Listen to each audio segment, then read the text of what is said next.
Bueno, fue una semana con novedades importantes en materia económica, algunas que uno podría calificar como sorpresivas, porque después de decirnos que lo peor ya pasó, que está todo bien, que el país está creciendo, que no vamos a tomar más deuda porque tenemos todos los recursos para cubrir todas las necesidades de financiamiento, que cayó el desempleo, que cayó la pobreza y no sé cuántas otras cosas más. De pronto, una mañana nos encontramos con el presidente y el ministro de Hacienda diciendo que se ha decidido recurrir al Fondo Monetario Internacional para solicitar apoyo financiero. Está claro que es una decisión que marca que todas estas declaraciones anteriores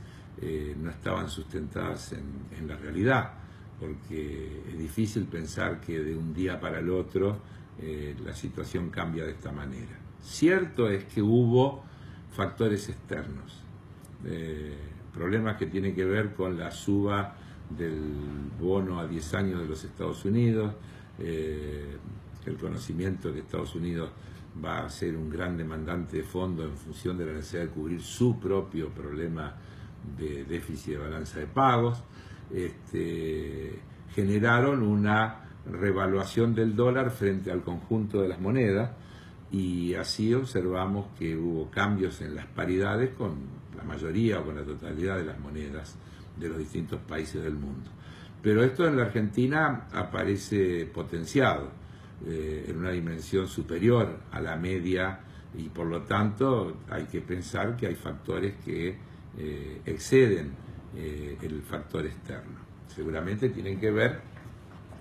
con el deterioro de las variables económicas nacionales, tiene que ver con el crecimiento del endeudamiento de la Argentina, tiene que ver con el déficit fiscal que, pese a los ajustes que se vienen realizando, no disminuye, porque si bien baja el déficit primario, la diferencia entre los ingresos y los gastos corrientes, sube el déficit por intereses y el déficit total, por consiguiente, no baja, y hay que seguir tomando crédito para financiar ese déficit, y es una rueda que no termina. Pareciera también que algunos de los amigos del gobierno, los famosos mercados, le han retirado el apoyo o han hecho gestos en esa dirección. Trascendieron nombres de bancos de inversión que serían quienes comenzaron esta corrida o como la querramos llamar, que han sido quienes, por otro lado, han estado al frente de las colocaciones de deuda que el país ha hecho. También llama poderosamente la atención que un gobierno que se jacta de su fluida relación con los mercados resulte sorprendido. Los mercados no existen como tal, no hay un lugar que se llama los mercados. Los mercados son los grandes bancos de inversión, las grandes corporaciones, las grandes empresas locales y transnacionales. Eso es un conjunto que no tienen un lugar donde se reúnen y toman la decisión. ¿Cuál es el hilo común que ha llevado entonces a que esto suceda? ¿En qué ámbito estas cosas se discuten y se deciden? ¿Cómo el gobierno, con tan fluidos lazos con el mercado local e internacional, no está advertido de acciones como estas o de maniobras de este tipo? Y entonces a uno le aparecen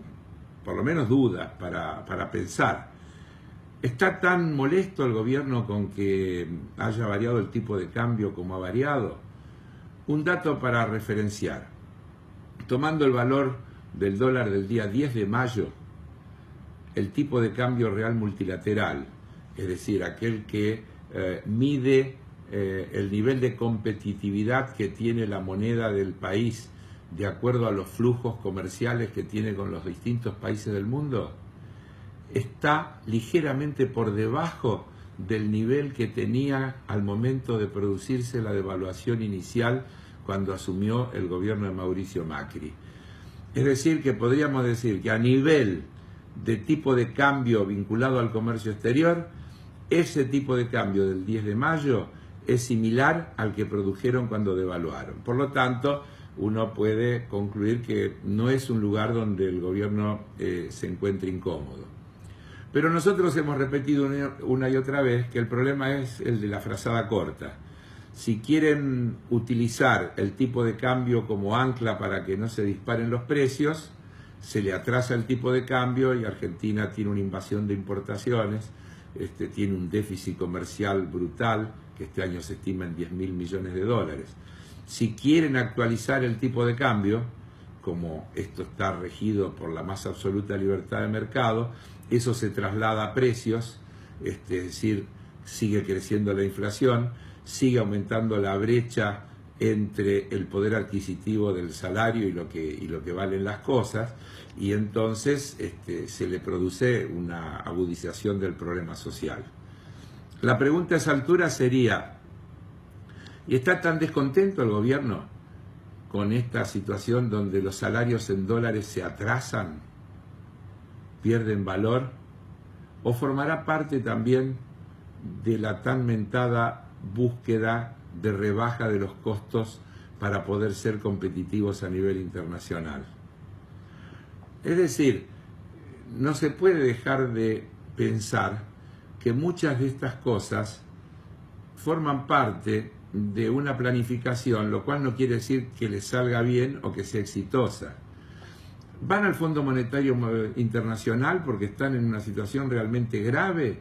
o van al Fondo Monetario Internacional para que sea el paraguas para la profundización del ajuste que tienen que llevar adelante y que ahora nos digan, bueno, teníamos una situación delicada,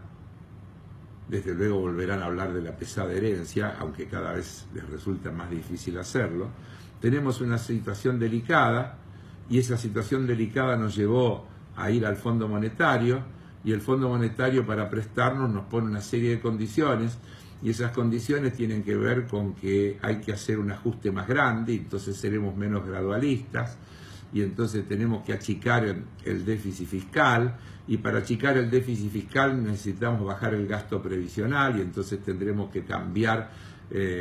las fórmulas de adecuación de las prestaciones y también tenemos un problema del gasto público y entonces tendremos que ver cómo reducimos ese gasto público y ese gasto público tiene que ver con salud, con educación, tiene que ver con los salarios de los empleados públicos, etcétera, etcétera. No estaremos en camino a un mayor ajuste. ¿No será también parte de la pelea para justificar el probable veto a el proyecto de ley que si se aprueba en el Senado modifica la política tarifaria del gobierno? En fin, son todas cuestiones para pensar, pero en definitiva está claro que este es un gobierno ajustador, está claro que el gradualismo, como hemos dicho hasta el cansancio, no es otra cosa que ajuste, y también está claro que es muy probable que veamos que en las próximas semanas o meses ese gradualismo se acelere considerablemente.